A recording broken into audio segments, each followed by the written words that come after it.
Bonjour, bienvenue dans cette vidéo dans laquelle on va parler des paniers abandonnés. On a au sein de Cyclic une fonctionnalité pour gérer les paniers abandonnés qui va vous permettre d'envoyer jusque 3 relances en cas d'abandon de panier. L'objectif, c'est d'envoyer un lien directement à votre utilisateur pour qu'il puisse se reconnecter sans avoir à s'identifier, en fait, juste en utilisant le lien, qu'il retrouve son panier là où il était, même si par exemple il a commencé sur ordinateur, il reçoit le mail sur son téléphone, on lui envoie un lien automatiquement quand il clique dessus depuis son téléphone. Il n'a pas besoin de s'identifier, on le remet là où il s'était arrêté. Donc il y a différentes manières de gérer ce genre de choses. Et vous allez simplement ici cliquer sur Site en bas à gauche et vous allez cliquer sur Modifier. Là vous avez donc l'onglet Paramètres marketing et en descendant, vous allez retrouver ici URL webhook panier abandonné. Vous allez voir qu'ici on peut justement activer cette relance. C'est-à-dire qu'il ne suffit pas juste d'avoir complété quelque chose ici. En fait, les 3 paramètres importants pour une relance, ils sont ici. Est-ce qu'on active ou pas? Est-ce qu'on utilise l'envoi des emails automatiques ou est-ce que vous souhaitez utiliser un service tierce comme Integromat qui maintenant s'appelle Make ou Zapier? Auquel cas vous avez simplement l'URL du webhook à indiquer ici, et du coup quel intervalle depuis la mise à jour du panier on utilise pour envoyer cette notification. Donc là on serait sur 2 minutes, ce qui est très court, je vous conseille pas du tout de faire ça. Là c'est vraiment juste pour la démonstration. Dans notre cas, on a choisi de mettre une URL de webhook, et je vais vous présenter tout ça tout à l'heure, mais dans la plupart des cas, vous allez certainement vouloir utiliser les emails. Donc là, vous allez retrouver la relance pour le panier abandonné. Donc ça, c'est la première relance. Et vous retrouvez la même chose pour la deuxième relance et juste en dessous pour la troisième relance également. Pour gérer les templates d'email, on va simplement se rendre sur template d'email. Hop, juste ici.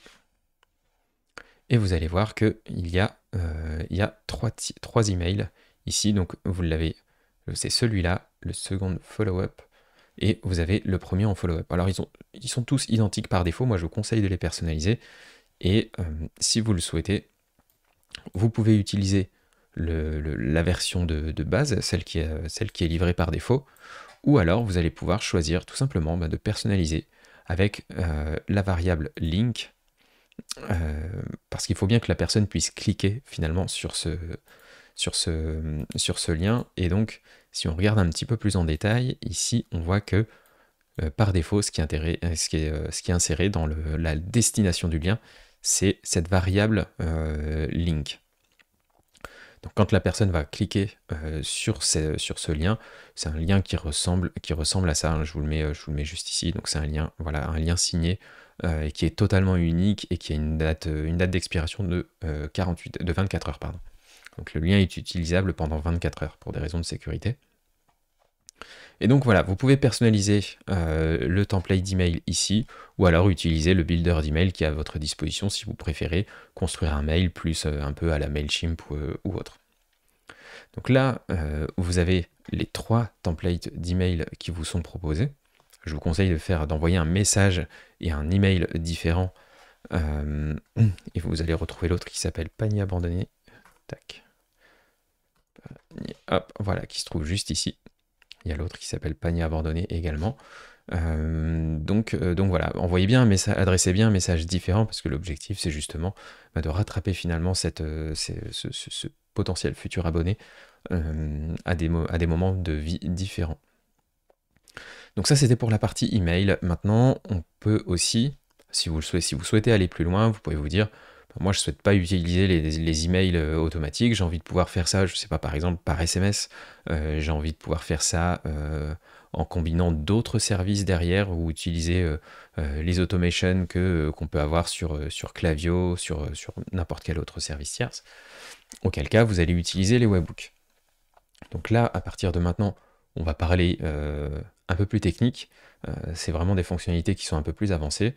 Là par exemple, sur la démonstration, on est sur un compte Make, et donc par défaut, voilà, tout simplement, on configure un webhook, tac, là, je pourrais en rajouter un de cette manière, mais c'est pas l'objectif de ce tutoriel pour l'instant.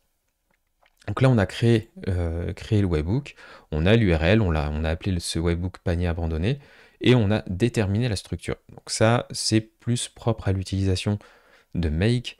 On va copier l'adresse. Dans ce cas précis, si vous êtes en phase de démarrage, vous devez cliquer sur redétermine data structure, parce qu'on a besoin de connaître, enfin le Make a besoin de connaître finalement la structure de la donnée que l'application cyclique va envoyer dans la notification pour que vous puissiez faire votre travail. Donc ça correspond à ce qu'on avait ici tout à l'heure. Ça, c'est une requête, donc là vraiment c'est très technique, hein, mais c'est une requête qu'on envoie donc, sur le webhook avec le prénom, le nom, le numéro de téléphone, l'adresse mail, ce qui était dans le panier, donc sous la variable item, et le lien que vous allez pouvoir utiliser, ainsi que la petite variable itération qui vous dit si on est sur la première tentative, la seconde ou la troisième. Donc à partir du moment où en réalité j'ai créé ce webhook, moi ce que je vous conseille de faire, c'est ici d'ajouter un routeur, ici. Hop. Comme ça, de cette manière, vous allez pouvoir contrôler et rajouter des éléments en disant ici par exemple, je veux connecter un autre module, je ne sais pas, peu importe ce que ça serait derrière, peut-être un appel, enfin voilà, on pourrait très bien cliquer sur Aircall, ce genre de choses.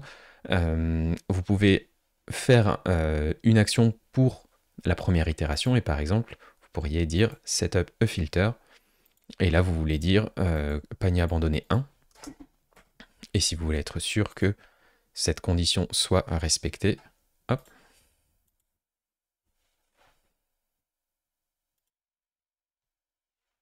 Donc dans les conditions, vous allez pouvoir tout simplement choisir est-ce que itération est égale à 1. Voilà. Et déclencher votre première action. Comme ça, vous pouvez faire la deuxième et la troisième. Et vous avez simplement à cliquer, à coller la même URL dans les 3 sections de webhook pour les paniers abandonnés. Et automatiquement gérer des scénarios différents sous forme d'une seule et même action finalement dans votre application. Donc là, par exemple, je pourrais...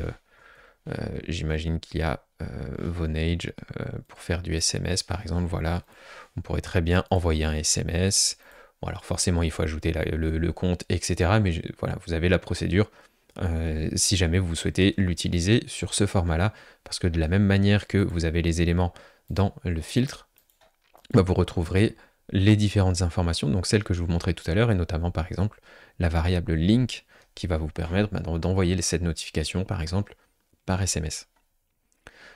Voilà, c'est tout pour cette vidéo. Un dernier élément quand même assez important.